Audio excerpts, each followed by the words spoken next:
Today's episode is proudly sponsored by Hellbender Vinyl. For those of you that don't know, Hellbender is a vinyl record pressing plant located right here in Pittsburgh, Pennsylvania, doing high quality, professional, top of the line record pressing, baby. We finally got one here. There aren't very many in the world, let alone the country, and to have one right under our nose is an insane resource. So if you are a musician looking to get some stuff pressed to wax, I highly recommend checking out the folks over at Hellbender. Tell them Sykes sent you.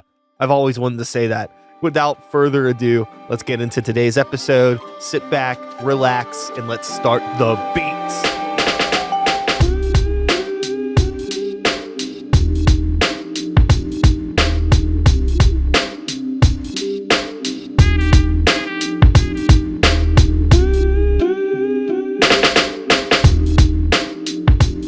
Okay, things are recording. Hell yeah. Audio is audioing. Video is videoing. And I am sitting here today on a lovely, well, I don't know what day it is of the week for anybody who's listening to this at the moment.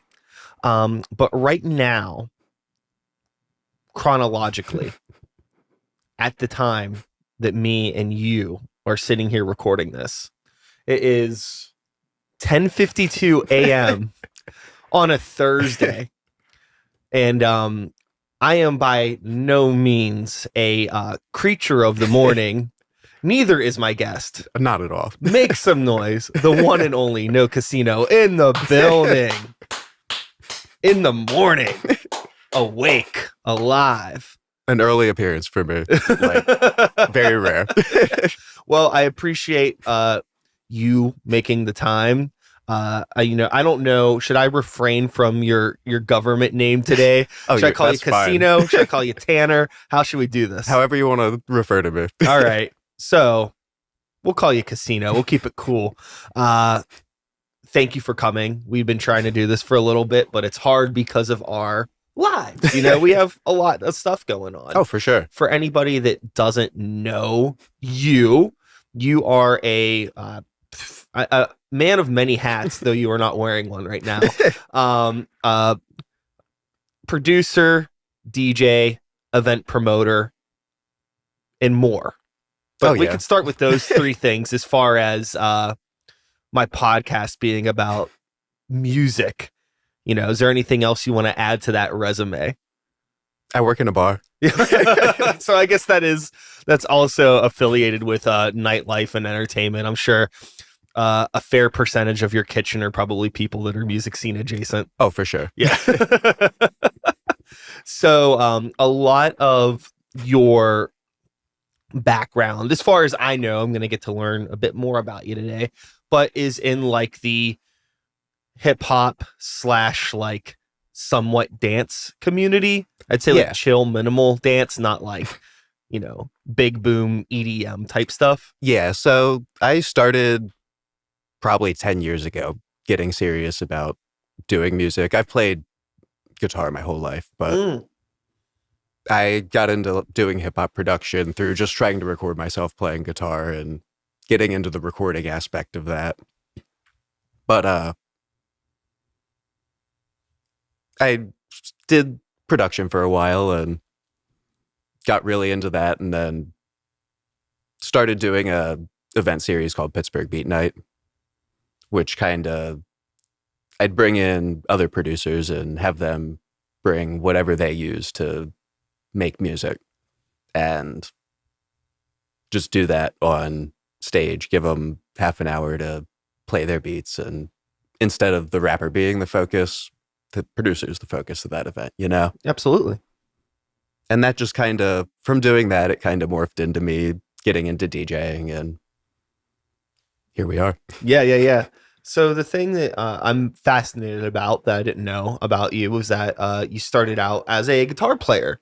So in the realm of guitar, by nature, it makes me feel like, so there's like a rock background here, but it doesn't necessarily have to be rock. What was it? So my dad was a musician. He played in a hair metal band in the 80s or something like that. So he was always playing guitar with me growing up, and I was just always messing around with his. So it kind of started from a rock background. I think Enter Sandman by Metallica was the first song, like, riff I ever learned. I just want to say that explains your great hair. It's just like in your DNA. Got it. Well, thank you. But I was like really into pop punk in high school. Okay. In, like, middle All school. right. Like, Bowling for Soup was my first favorite band. Gotcha. So then, in regards to learning and finding out about hip hop, were you listening to much hip hop at that time, or was it more just kind of like the general osmosis of just like being into like music and hearing like the stuff that was maybe like more on the radio or just more well known? So I knew the kind of radio hip hop just growing up from being around it. Yeah. But it was probably like, I was probably 16 or 17 when I started really getting into it. Mm-hmm. And is that around the same time that you were getting into like making beats and stuff like that? Yeah. It kind of coincided with me trying to learn recording and mixing and all that. And I just played guitar. I didn't have anything to really mix.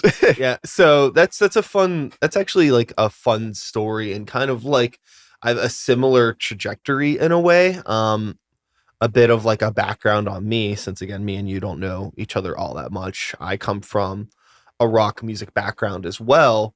And when I started like making beats, I wasn't trying to like get into making beats. I was just trying to like record music. Yeah. But I had like very limited access, and like you, I knew like what like popular like music was, but I didn't really understand how it was made. Mm-hmm. And then like by accident of me like trying to record some instruments and like trying to find like drum sounds, I'm like, oh wait, this is how like hip hop is made.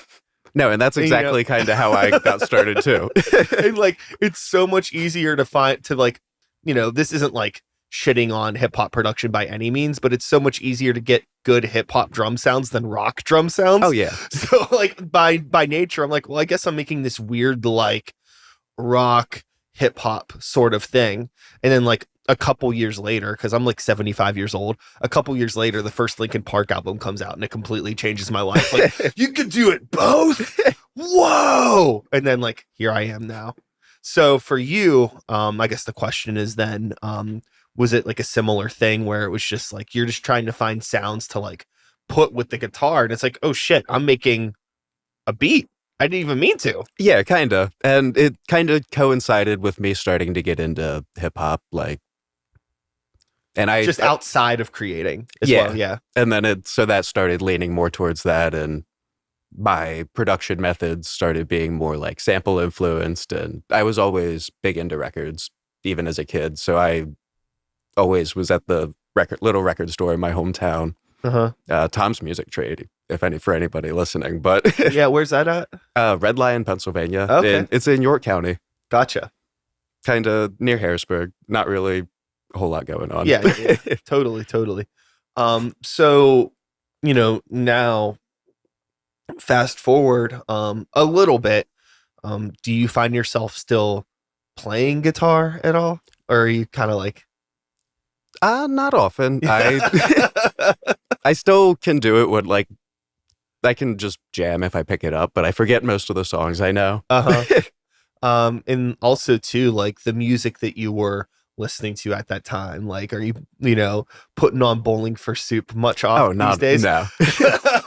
I still love Bowling for Soup. Like, But you've just found yourself kind of like just in a different space. Yeah. There's like so much music that I grew up with that to this day, I'll still be like, I love that band, but I couldn't tell you the last time I actually listened to it. I feel like it's like I listened to it so much when I was younger that now I can almost just like play it in my head, like from start to finish without even needing to actually listen to it. Yeah. Like, it's just in there. But lately I've been more just anything jazzy, anything groovy. Like I do the deep house night at the Gold Mark, and that's fun because I get to do that jazzy house vibe there. Yeah, so that was actually, a convenient segue. I was going to ask about just kind of like your evolution as a music listener and how that has been shaped, if at all, by your evolution as a producer, if that question makes sense. So I think the core in what sounds I like using in music and has always been the same across DJ and production. Like even a lot of the house music I play is very hip hop influenced, and if I hear a sample from a Dilla beat in a house track, I'm downloading that house track immediately. Like like I was listening to something the other day and it was just some like chill house beat, but it had a Far Side sample, like the same sample Dilla used, the Quincy Jones sample. I forget what the song is, but Uh-huh. and it took me a minute to figure out where that sample came from, but Yeah. So like now as like, a continued like active listener, is there anything that you have found like as a producer or a DJ that you like that you would have never expected, that like teenage Tanner would have never expected that you would be into? honestly, I love doing like pop music. Yeah. I hated pop music growing up. I thought it was cheesy, and I don't know. I can appreciate the music of it, and it's very hard to write a song Yeah. that catchy and that well produced. And Yeah.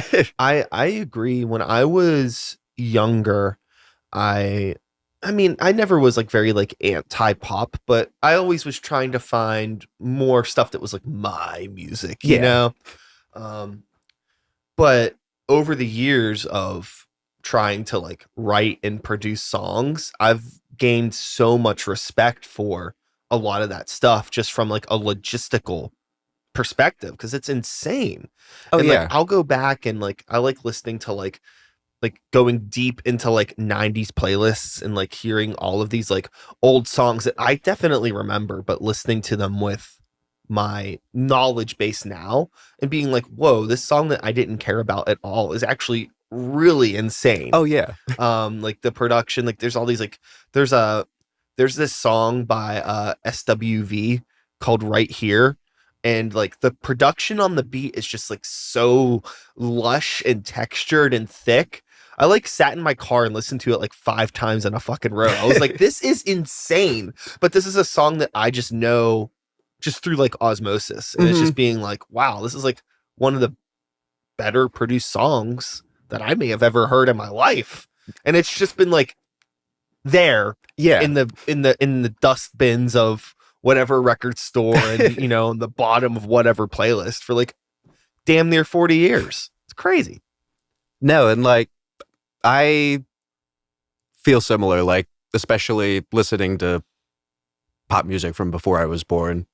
And even the more I get into dance music, the more I see how intertwined pop music is with dance music, even in the underground. And it just kind of, I lost my train of thought. I'm sorry. Yeah. Well, it's music is like they say, a universal language. Yeah. And I think sometimes like being a creator of music and wanting to push the envelope and challenge yourself, and sometimes you want to like challenge a listener and try to be like, look what I can do. But if you're like end up putting out something that like nobody really understands or could connect with, you're Yeah. kind of shooting yourself in the foot. No, yeah. And even a big thing that I try to do when I'm DJing is I want to play house music. I like playing house music. Sometimes the crowd, you got to convince them to like the house music. So like I do a night at Froggy's once a month. It's fun. It's just like a bar gig, Yeah. and can't really always get away with playing more underground stuff. So I have a lot of the remixes of the top 40 stuff, and like I'm still going to play house music, but I'll give people something they know. And I think that's a big part of trying to be a DJ that plays house music on a local circuit, Yeah, I was so I always love getting into nuanced conversations about DJing with other DJs, because a lot of people that are in my social circle are musicians, but not necessarily DJs. Hmm. And I don't think a lot of them like understand like what all goes into like the chess game of like being a DJ on any given night, especially if you're playing like a random ass room like Froggies. Yeah. You know what I mean? Like I get so many people that are just like, so like, what do you do when you DJ? And it's just like, depends on the fucking night. And it's like, well, like, what do you mean? And it's like, it's so different. Like, it's like, aside from like having like different like themes or like, you know, different aesthetics of nights, it's like, I might be planning to do like a MySpace night, for example, Yeah. right? And most of the time, it's the same. But every once in a while, it's like, there's not a single emo person in this room, and all of a sudden it's like a Rihanna night. And it's like, I need to be able to pivot to this. And Oh, like, yeah, that's like- you need to have like a really wild like understanding of the room and knowledge of a lot of things to be able to just kind of like keep your head above water when shit does not go your way. Oh, yeah. Even a couple months ago at my Deep House night, I was playing Deep House for most of the night. And I played a really chill Murder on the Dance Floor remix. And a bunch of girls from the bar came up and started dancing. So I was like, okay, so they don't want to hear the chill jazzy music. Yeah. So how'd you pivot? I played tech house remixes all the rest of the night, and they loved it.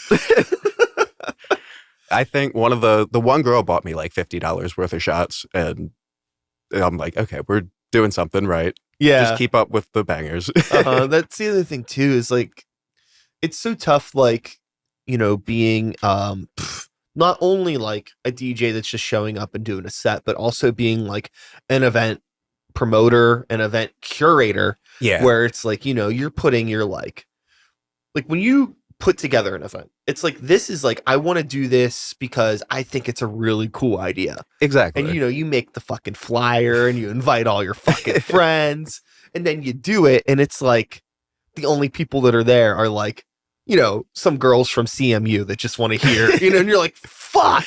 But also it's like, well, what do? Am I going to be like a cunt about this? Or am I just going to make the people that are here having a good time have a good time?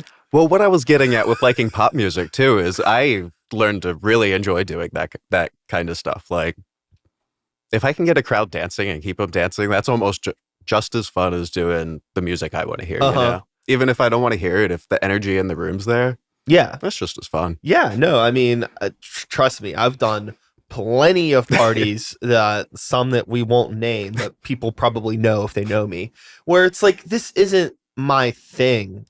But if you have a room full of people that are dancing, it's really fun to still be able to control that crowd. Because it's like, at this point, it's like, I might not like these songs, but like, I can work in tempo and key and know how to like guide something. Yeah. So I'm just like, it's weird. I'm like cooking with these ingredients that like I don't particularly like the taste of, but I know how to cook for people that do. Yeah. In a way. So it's like, let's fucking go. And then also too, there's things where it's like, over time, I've like grown to like things that I didn't like as a result of like seeing other people react to them. Mm-hmm. You know, like I could go on record and say that like a lot of the stuff that I play at MySpace night, I do not give a fuck about. And I didn't give a fuck about it before doing the night. Mm-hmm. But I've like come to like a lot of stuff because it's like, when I started that night, I had a very specific vision for it, and like what it grew into over the years is very surprising. Mm-hmm. But it's grown because of people coming out and people requesting and me being like, well, this is what people want to hear. And then all of a sudden it's like, oh, you know what? Actually, this was a pretty good band. Cute is what we aimed for, was a good band. Even though like, I'm not going to like fucking I'm not going to listen to it in my free time, but I'm like, I get it. And it's also great to see people's excitement. So it's fun to just give people a good time and be like a host of ceremonies. But I do sometimes kind of suffer, I think, from this sort of like ambiguity in regards to a lot of the events that I do, because I don't like put my name all over them. So I'm just like a guy that's just DJing stuff. And I feel like it's like, who the fuck's that? And so whenever people are like, So like, what do you do? Like, what's your DJ name? I'm just like, Brian. I don't fucking know. Like I do events. That's not really about me. I've just kind of like given that up. But it would be fun, going back to you and the kind of stuff you do to like try to like curate something and then try to get people to come out actually for that thing. Oh, yeah. No, and that's kind of what I've been trying to do with my Goldmark night specifically. I have just been trying to bring out really cool DJs that I like locally or internationally every once in a while, or nationally, not internationally. Yeah. Not quite yet, but and just try to. It's a newer night, so I'm kind of still at the point of trying to let people know that it's happening and every month. And yeah, but it's fun. It's chill. It's 50-50 whether people kind of are just chilling at the bar, which is the vibe I was going for. But I do turn the whole place blue with a bunch of lights. With making all of the time that you have been to like curate and promote and host these DJ nights, and also having like the grind of working in the bar and all of this life shit, do you still find it easy to find time to be able to like produce and create original content as well on top of all of this? So not really, no. Yeah, I've been trying to get back more into production, and a lot of that's been leaning houseier than the stuff I have out at the moment. But most of the time I spend on music is either spent practicing mixing or like looking for music. Mm-hmm. Yeah. So it's getting lost in the sauce. A little bit. It's starting to come back, but yeah. Yeah. I do have an unreleased album with Airy that we've both been sitting on for a while. But I think at some point in the next few months, it's gonna see the light of day. Hell yeah. It's so interesting. I've had a couple conversations recently with particular producers that have done records with particular MCs that are just sitting on them. And I'm like, what the fuck is everybody doing? Where's all this creativity just hiding?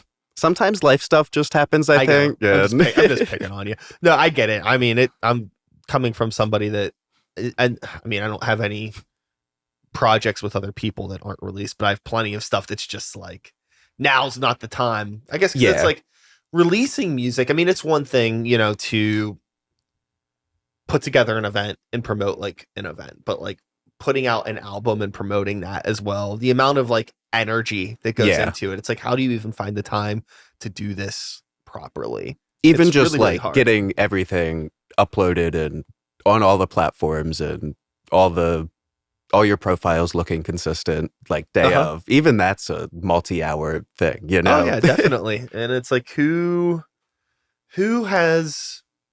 do you find the time to do it? And there's a conversation that I've been having with myself a lot, and I've had it with some people on my program as well, about like how much, if you're operating as an artist on like a DIY level, like we are, the fact that you need to do all of these things to like be professional. And it's like, how much of this do we really need to do? It feels like it's like unsustainable sometimes. Oh, for sure. Especially like if you're working a day job too and trying to manage every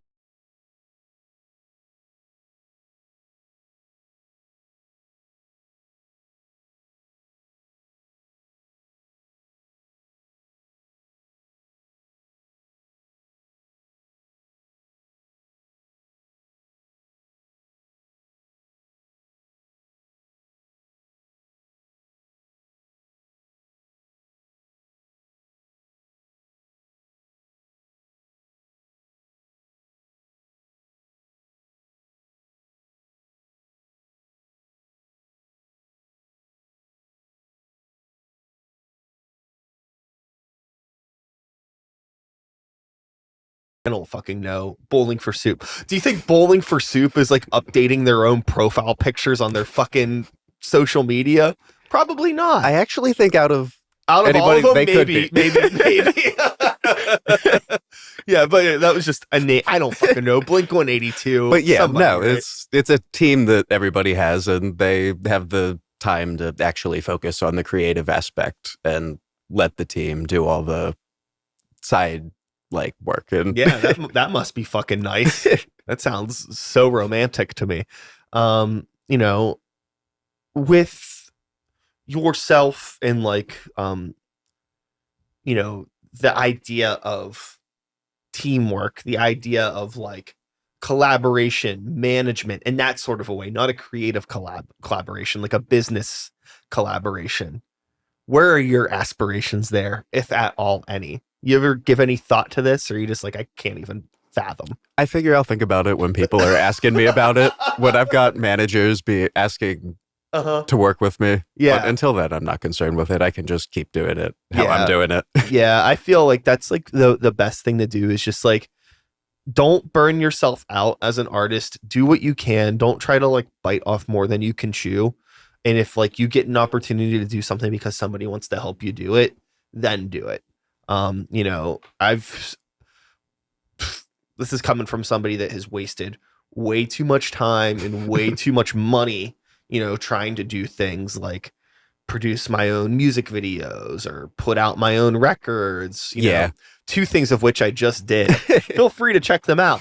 But, you know, like I've done it in times where it's like, I mean, you just get like, well, at least I just get like so obsessed with like this thing being done and knowing that like I can do it. But I don't know. I think sometimes maybe less is more. Because also too, what you put out there sometimes, you know, it's a reflection of your work to the people.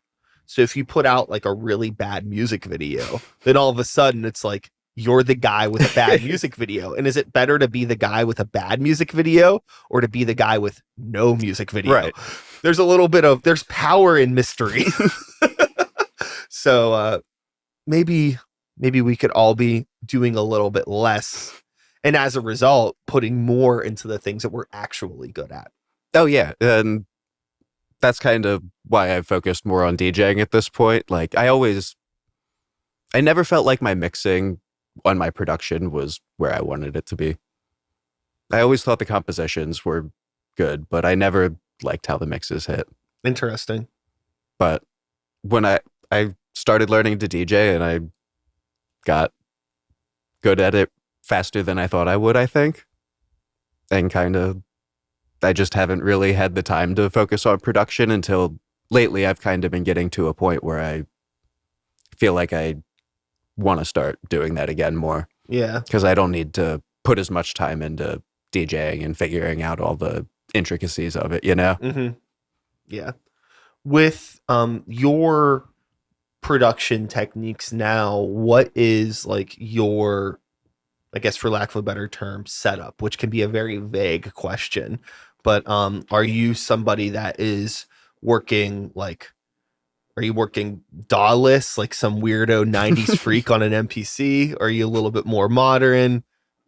I've software tried stuff, some hardware stuff. Where are you at? So I learned on FL Studio, and used that for a really long time. And the more I started to get into hip hop production, the more I was like, I should try a DAW-less setup. It just appealed to me because I don't like the whole computer. It doesn't feel like you're actually making music, you know, you're programming music. But I bought a 404. I had an MPC for a while, and it's just so much easier to use a laptop. Well, yeah, I think that, like, you know, for me, when I started making music, you know, I had the first piece of gear that I had was like a Korg Electribe ES1. So it had some, I still have it, it's sitting over there. But if anybody it's not familiar with a Korg Electribe ES1, it is like a sequencer that, you know, it has some pre-built drum samples in it, a couple like synth sounds, but you can also sample into it. and then you can like sequence the samples, which is really cool. So I would do like full on like basically like structure like parts of my beats inside this thing, so I could push play and there would be a song, Hmm. but I still needed to like record it. Yeah. So then it's like what my like experience with a DAW starting out was just like really just to like record the beat and then to record vocals. I like for a very, very long time, like didn't use any plugins or anything just because like I didn't know how Hmm. to do it. But then like over time I got like a nicer computer and over expanded things. But like to this day, like I don't do any um like I've used like Fruity Loops, but like all of my like programming stuff and things like that, like I barely use MIDI. The only time I ever use MIDI is for programming like live rock drum sounds. Okay. Everything else now at this point is just like all like pad drum sample stuff, or I mean that's even if I fucking um am doing like anything that's even close to like a hip hop thing anymore, which has been a very long time for me. I've kind of gravitated out of that stuff and maybe in a realm like how you are focused more on maybe doing like house music. My electronic what the hell just beeped like that? It sounded like a camera. That's what I was thinking. It sounded like one of those GoPros over there. They're charging. They shouldn't be on. Anyways, sorry, distraction. My because like I always view hip hop music as electronic music production Oh in a yeah. way. So for me, it's like I've gotten way more into doing like industrial and like dark techno type stuff. That's like more what I spend my time doing now. So you know, it's just more or less like programming stuff in a drum machine and then recording that stuff directly to the DAW versus like doing any MIDI programming. Okay. So I kind of, my workflow is kind of weird. I use FL Studio like it's Ableton. Mm-hmm. I do a lot of chopping in the playlist, and I'll do the drums in the step sequencer and then fix them in the piano roll Oh yeah, and get the swing how I want it. Sometimes I'll play it out, but sometimes I just don't feel like it. yeah.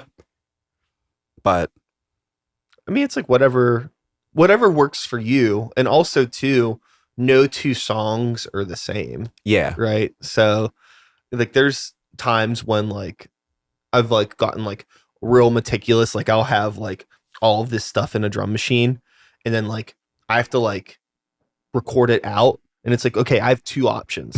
I can either just push play and record like one stereo 2-track out of this beat, or I can be like a fucking psychopath and like play everything, all the kick, all the snare, all the hi-hat, so I can mix it the way that I want. And I've done both, but I'll go back and listen to like some old tracks. Recently, actually, I had a buddy from high school that hit me up and was like, "Do you have this stuff that we did in high school?"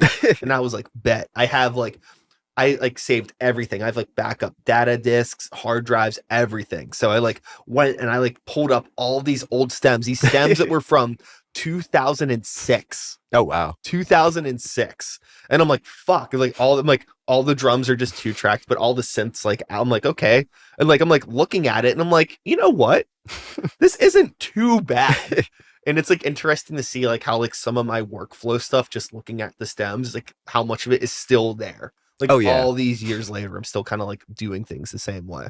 Even going back to some early beats that I made that never saw the light of day. Yeah.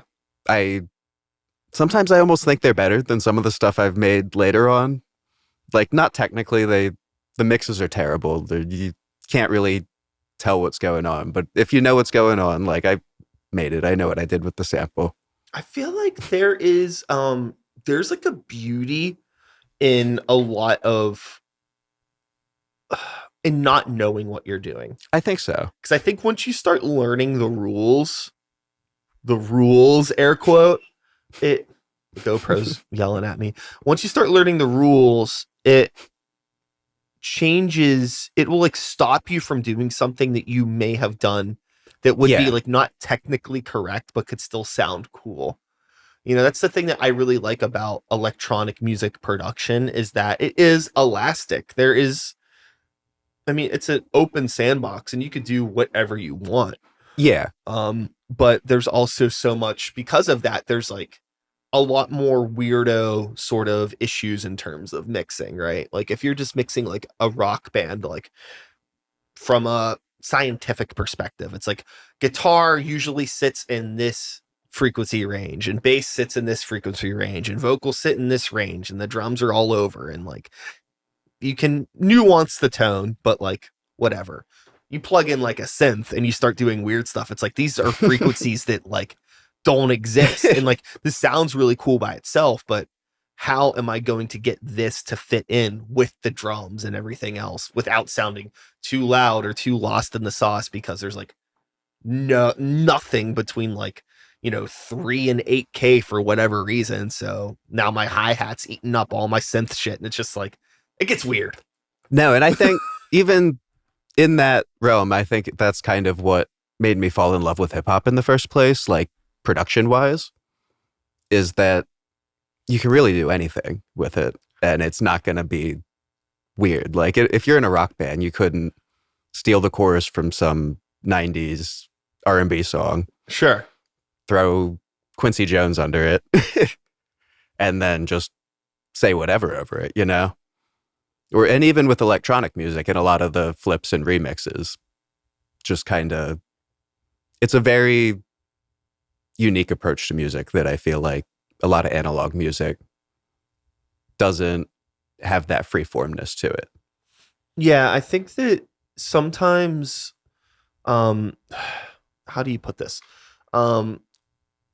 Electronic music from like a producer, DJ perspective in terms of like how things are being assembled, curated, or like mixed on the spot. It's definitely more a celebration of like of taste and culture versus like rock music or just writing an original song, because that's more of a celebration of like I don't know, like ego, and this is what I have to say, which is also cool, but it's a lot different than being just like, I like all of these things, I'm gonna put them together, No, and even especially as a hip hop producer, I sampled a lot of like funk and disco and jazz, and I always kind of looked at the samples I picked more like a DJ looks at how they play music in a set. Yeah. Where I'm like, I really like this song.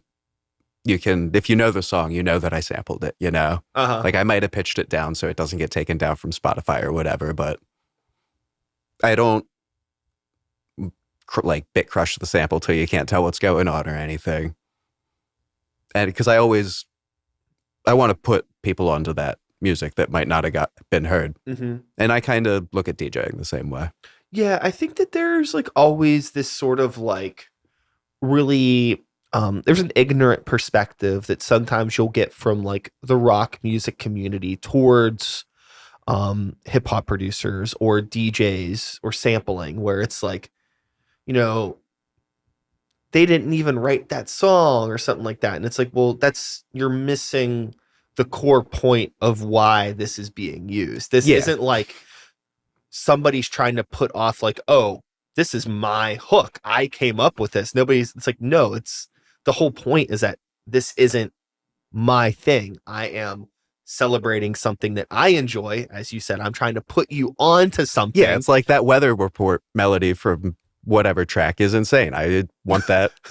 I want everybody to listen to that melody for 3 minutes straight. Like, yeah, and it's like, there is a time and a place for sure. Like maybe people want to hear like all original music all the time, but there's also a space where it's like, this is just a different perspective on curating sound. And again, talking about music being a universal language or music being a conversation between the creator and the listener. It's like, whenever you meet somebody new, right? What's a good way to get to know somebody, to find common ground? Exactly. To find a, so like, this is like musically a common ground, like having a sample be like, oh, I like this. You like this too? Cool. Let's be musical friends and check out the rest of my stuff. Oh yeah. It's kind of no different really than like playing a cover song in a way. No, and especially with sampling, there's such an art to it where you can break the sample down into tiny little pieces or turn it into a granular synth or do whatever you want to do with it.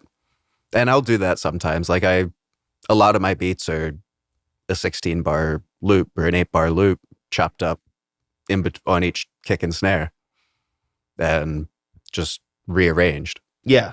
Yeah. I mean, there's, you could just pull like a 16 bar melody and just like use it straight up. Or you could do like some of the wild stuff that like Daft Punk has done. Yeah. Where it's like, you know, you'll see like these fucking freaks online that do breakdowns of Daft Punk samples. And you're like, whoa. But it's like, I've done the same thing. I get it. I mean, whoever the fuck figured out that is like, that's some psycho behavior. Oh, yeah. Like break it down. But and as a producer, it makes sense because like I've done the same thing.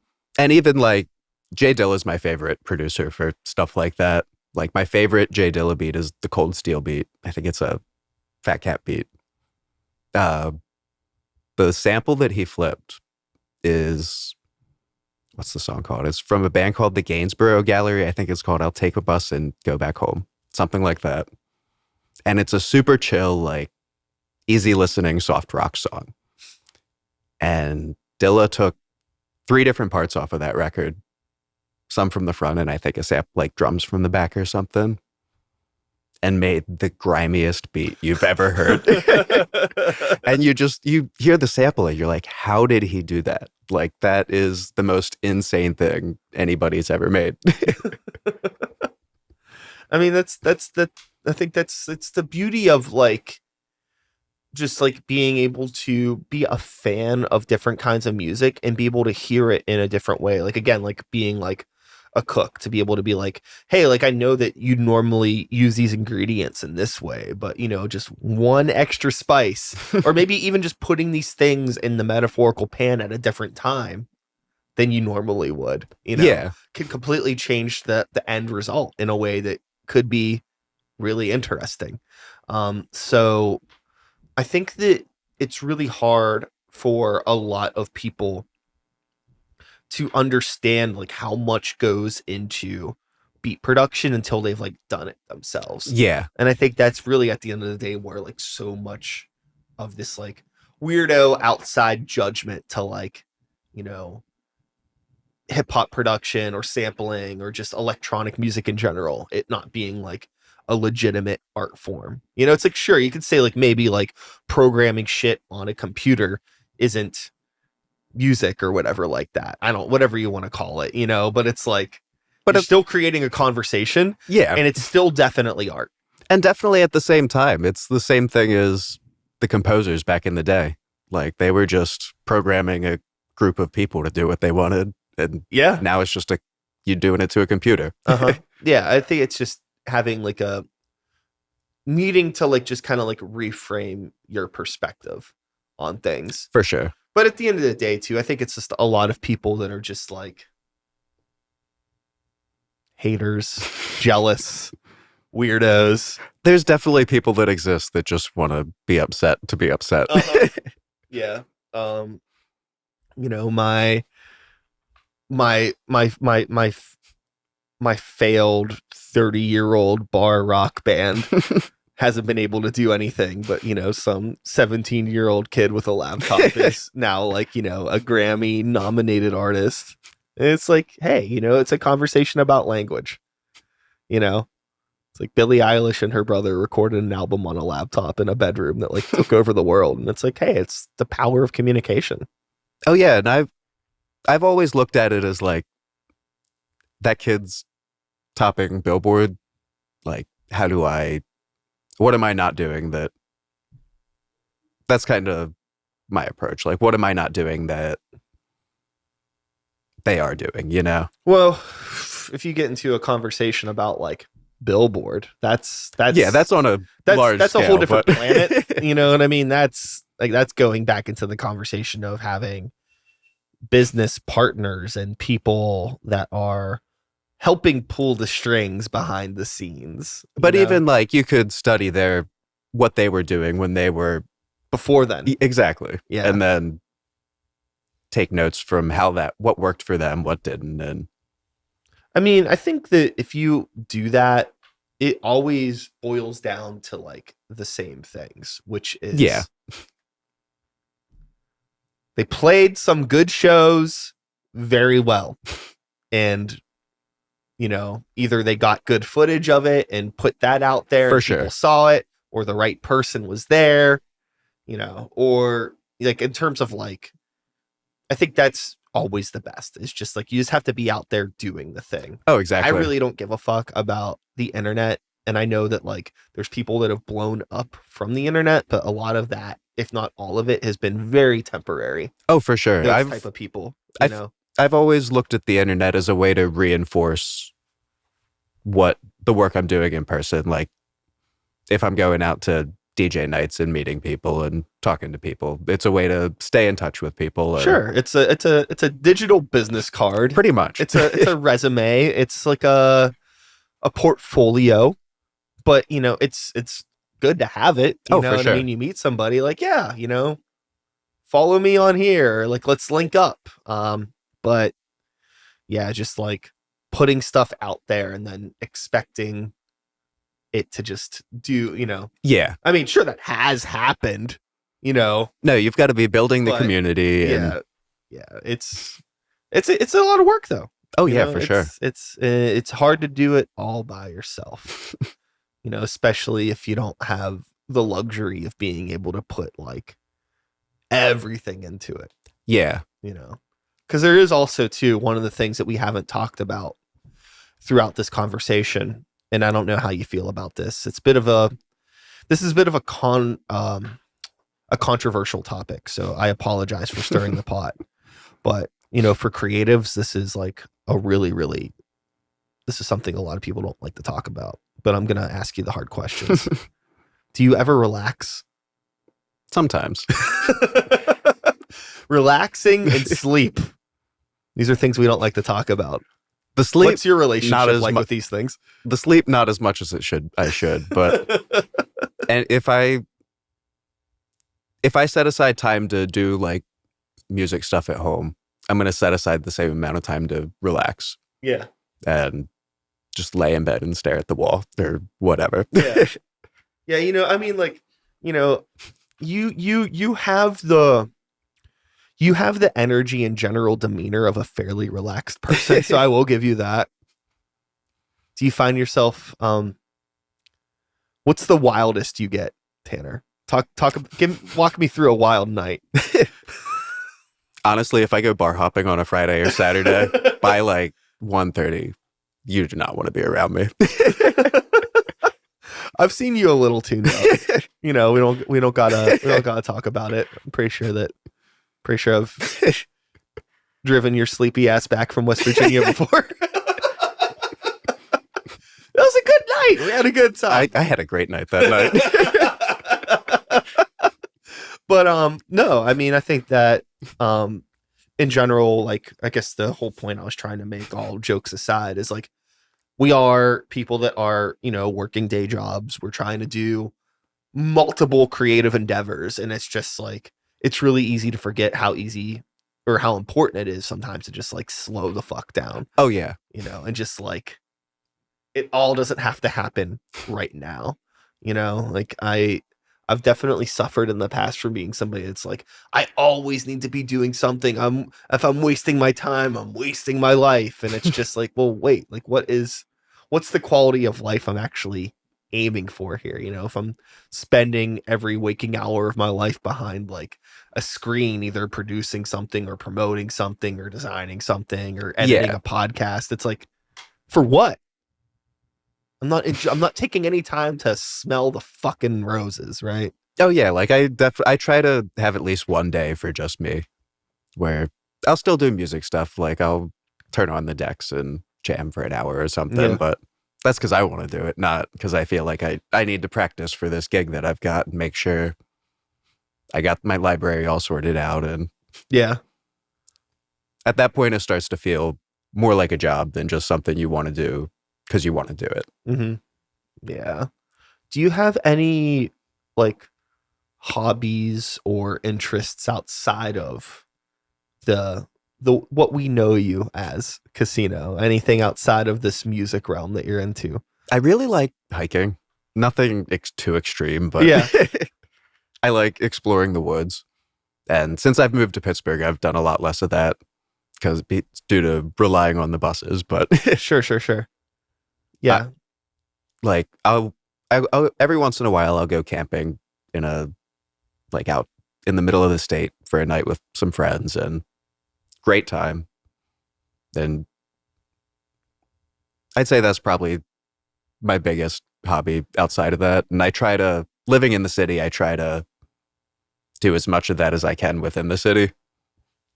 Yeah. So do you find yourself to be like not necessarily like a city person? Um Uh, I I mean, definitely so like it seems living like in the city. yeah, yeah. Okay. I mean, obviously, like your access to resources in terms of like having places to perform and work and meet other people within, a creative community. There's obviously a much probably broader access to that, in Lawrenceville Hmm. than in York, PA. Oh, for sure. I always considered myself a city person just because I like the closeness of things. I love be living in a walkable area, Yeah. but I do like nature, and that's one thing I really love about Pittsburgh is how much natural,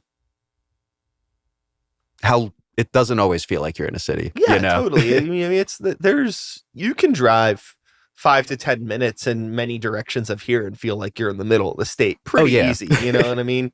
We are in a city, but you don't gotta drive too far to find a fucking cow or to find a fucking lake Oh or to yeah, there's find, deer on the a street in Mount creek. Washington. Like, Yeah, yeah, definitely. Yeah, I see deer all the time. So it's like there's, um, it's an interesting city in regards to that, where it's like it's still like I don't know, a working class city yeah. for now. I don't know. It seems like we're losing it year by year. It's getting stripped away, but we don't gotta talk about any of that.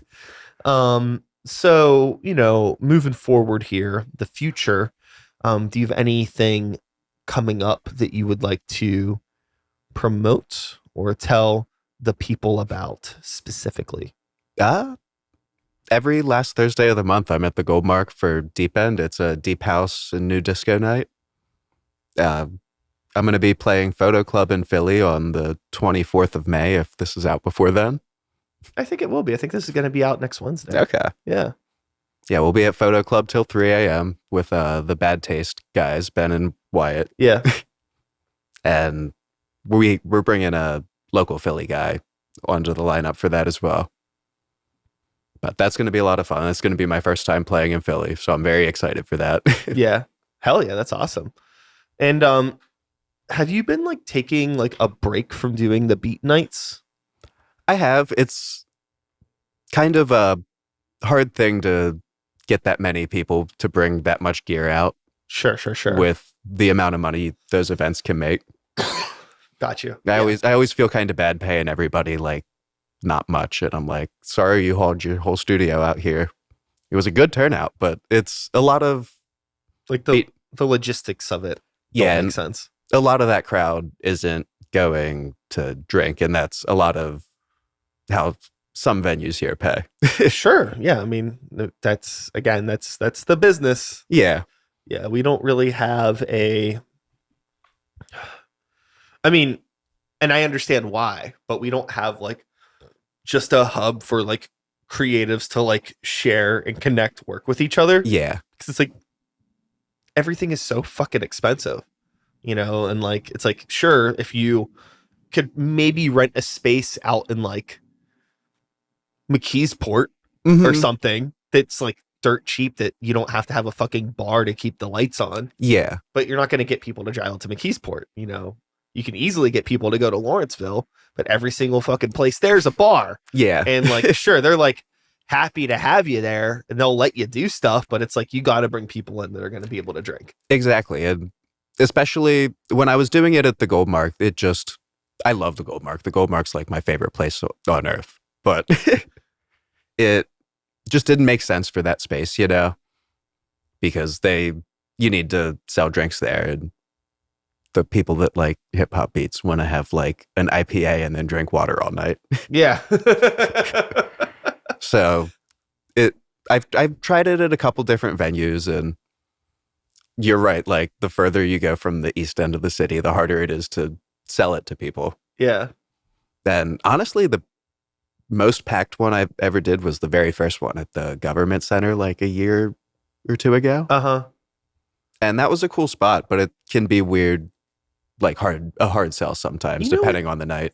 I've noticed this happen a lot with themed events, and I'm sure this isn't a problem that is unique to Pittsburgh by any means, but my experience being somebody that lives here and promotes things here, this is the only template that I have. Yeah. Where it seems like this issue where like you can have a really good idea for a unique event and the first one will do good most of the time. Mm-hmm. But to create something that is like reoccurring, it's really hard to get people to like come back. Even if the first one does really well, it's just like, this is something that like, whatever the event is, like, this is something I want to be able to do like bi-monthly or seasonally. And it's like, it doesn't click. But then you'll see other events that people do regularly that do click. I have events like, it's like, there's some events that I will try to do where it's like, I only want to do this like, every 3 months. Exactly. And it's like, I can't get it to work. But then I have something like My Space Night that I do every month. And it's popping every month. And it's like, what's the difference? I feel sometimes I can't fucking explain it. I think sometimes it just comes down to what else is going on that night. What else?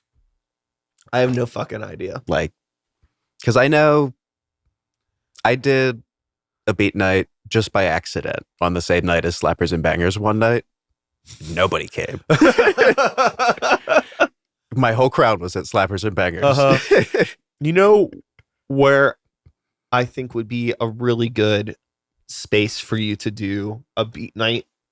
And I'm not throwing anybody, I'm just saying this would be a good space.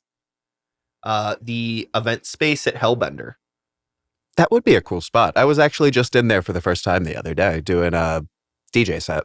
Yeah, I think that would be like a good space to do it because I think a lot of people that are into making beats and things like that would probably like to see a record pressing plant. Yeah. You already got the homie Bus working there anyways. So, he'd obviously probably be into that. I don't know. See, something in my brain feels like that would be like a really cool space for it. If you ever decide to do another one. I definitely do want to do more. And it's not like a bar. Yeah. But I think people would be interested in like the other aspects of like, hey, it's a record pressing plant and we're coming here to like highlight things that we ripped off of records. I don't know. It seems like a cool like 360 sort of thing. Yeah, for sure. And like, I love the space in there. I had actually never been in a record pressing plant, so it was cool to see that. Uh-huh. Hell yeah. Well, as the train rounds the station here, Casino, is there anything you want to let the people, I already asked you this, but is there anything else you want to let these beautiful people of the internet know before we pull the plug on today's episode? I think we just about covered everything. Hell yeah. I think that as well. Well, thank you again for coming by today. It is, it's not even noon yet. And we've had a whole ass conversation. I know I got a big old day ahead of me here today. So yeah, it's good to get things started, get the creative juices flowing. And I hope everyone out there listening is also going to have a nice productive day. With all of that being said, I will be back again next week with another episode. Same time, same place, same channel. You know the drill. My name is Brian Sykes-House. Start the Beat is the podcast. 2025 is the year. And until next time, take care of yourselves. Take care of the people around you. Peace out. We did it. That was a podcast. Hell yeah. Woo!